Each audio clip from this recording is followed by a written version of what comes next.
ஈவண்டுகொல்லி, சென்னா அலாட்டா, சீமையகத்தி அல்லது பொன்னகத்தி என்று அழைக்கப்படும் ஒரு தாவரமாகும்.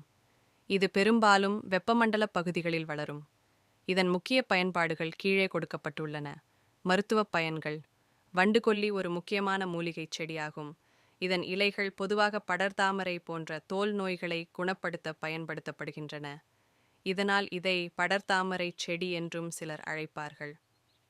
அலங்காரச் செடி. இதன் அழகான மஞ்சள் நிறப் பூக்கள் காரணமாக இது ஒரு அலங்காரச் செடியாகவும் வளர்க்கப்படுகிறது. தாவர அமைப்பு. இந்த செடியின் இலைகள் பெரியதாகவும் ஒரு நீளமான தண்டுடன் வரிசையாக அமைந்திருக்கும். இரவு நேரங்களில் இதன் இலைகள் மூடிக்கொள்ளும் தன்மையுடையவை. மேலும் இதன் விதைகள் நீர் அல்லது விலங்குகள் மூலம் பரவும். வளரும் இடங்கள். இது ஈரப்பதம் உள்ள மண்ணிலும் ஆற்றங்கரைகளிலும் நன்றாக வளரும்.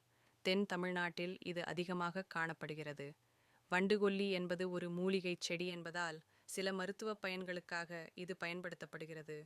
இருப்பினும் எந்த ஒரு நோய்க்கும் இதை பயன்படுத்துவதற்கு முன் மருத்துவ நிபுணரின் ஆலோசனையை பெறுவது நல்லது. மேலும் பல தகவலை அறிய எங்கள் சேனலில் இணைந்திருங்கள். நன்றி, வணக்கம்.